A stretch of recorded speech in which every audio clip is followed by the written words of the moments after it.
Lower tank bund Ambedkar భవన్లో SC వర్గీకరణ వ్యతిరేక పోరాట సమితి ఆధ్వర్యంలో కిషన్ రెడ్డి తెలంగాణ రాష్ట్ర బీజేపీ అధ్యక్ష బాధ్యతలు చేపట్టడాన్ని నిరసిస్తూ విలేకరుల సమావేశంలో ఏర్పాటు చేశారు. ఈ సమావేశంలో రాష్ట్ర స్థాయి నాయకులు హాజరయ్యారు. బత్తుల రాంప్రసాద్ మాట్లాడుతూ దళిత ద్రోహి కేంద్ర మంత్రి కిషన్ రెడ్డికి తెలంగాణ రాష్ట్ర అధ్యక్ష పదవి ఇవ్వడం అంటే ఎస్సీల మధ్య వర్గీకరణ పేరుతో చిచ్చు పెట్టడానికి పదవి ఇచ్చినట్టే అని అన్నారు. తెలంగాణ రాష్ట్రాన్ని మరో మణిపూర్లా మార్చాలనే కుట్రలో భాగంగా కిషన్ రెడ్డికి పదవి అంటగట్టారన్నారు.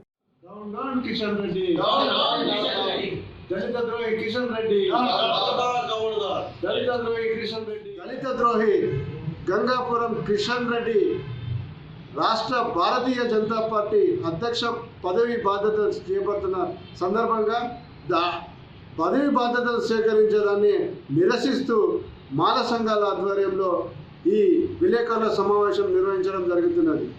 ముఖ్యంగా ఎస్సీ వర్గీకరణ అంశాన్ని అటు సుప్రీంకోర్టు వ్యతిరేకించిన తర్వాత కేంద్ర సామాజిక న్యాయం, తర్వాత సాధికారత మంత్రిత్వ శాఖ, దాంతోపాటు జాతీయ ఎస్సీ కమిషన్ కూడా వ్యతిరేకించిన అంశాన్ని అటు పార్లమెంటులో అధికారికంగా ఎస్సీ వర్గీకరణ మేము చేసే పరిస్థితి లేదు, చేయమని అధికారికంగా ప్రకటించి ఈరోజు కిషన్ రెడ్డి అధ్యక్షత పదవి రాగానే మేము ఇక్కడ ఎస్సీ వర్గీకరణ చేస్తానని ప్రధానమంత్రిని కల్పించడం మేము తీవ్రంగా వ్యతిరేకిస్తున్నాం.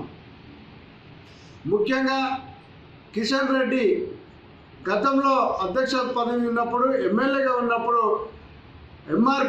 ఎంఆర్పిఎస్ సంస్థను భుజాన వేసుకొని ఆర్థికంగా, సామాజికంగా అన్ని తోడ్పాటు అందిస్తూ దళితుల మధ్య చిచ్చు పెట్టిన కిషన్ రెడ్డి మరోసారి అధ్యక్ష పదవి చేపట్టే తరుణంలో అదే అంశాన్ని తెర మీద తీసుకురావడం మాల సంఘాలన్నీ, ముఖ్యంగా ఎస్సీ వర్గీకరణ వ్యతిరేక పోరాట సమితి తీవ్రంగా వ్యతిరేకిస్తున్నది. ఇదే ఎస్సీ వర్గీకరణ అంశం మీద గత 2020 సంవత్సరం సెప్టెంబర్ 20వ తేదీన హైదరాబాద్ లోక్సభ సభ్యుడు అసదుద్దీన్ ఓవైసీ ఎస్సీ వర్గీకరణ అంశం మీద కేంద్ర వైఖరి తెలపాలంటూ క్వశ్చన్ అడిగితే వాళ్ళు అధికారికంగా లిఖితపూర్వకంగా కేంద్ర సామాజిక న్యాయం మరియు సాధికారత మంత్రిత్వ శాఖ అధికారికంగా ప్రకటించడం జరిగింది.